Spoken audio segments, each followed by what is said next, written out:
અજાણ્યો દેશ, મિસાઇલ અને સાયરનોનો અવાજ અને ભવિષ્યની ચિંતા.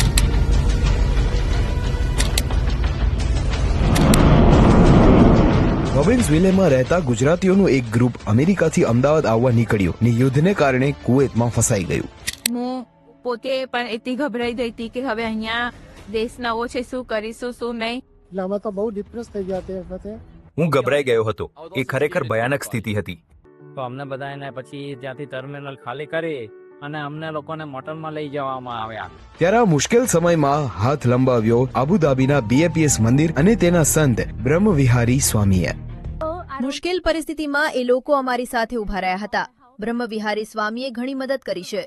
જો તે ન હોત તો હું આજે અહીં ન હોત. પણ જ્યારે મેડિસિનની વાત હોય, કંઈક ઇમોશનલ કમ્ફર્ટની વાત હોય, જ્યારે કોઈક ફેમિલી જોડે વાત કરીને જે જુદી જુદી ઇન્ફોર્મેશન આપતા હોય, એ ઇન્ફોર્મેશન એનાલિસિસની વાત હોય, it plays a big role. ફસાયેલા લોકોને ભોજન સહિતની જરૂરી તેમજ બધી જ સુવિધા પૂરી પાડી ને હેમખેમ અમદાવાદ પહોંચ. આખો વિડિયો જોવા માટે ડાઉનલોડ કરો દિવ્ય ભાસ્કર એપ.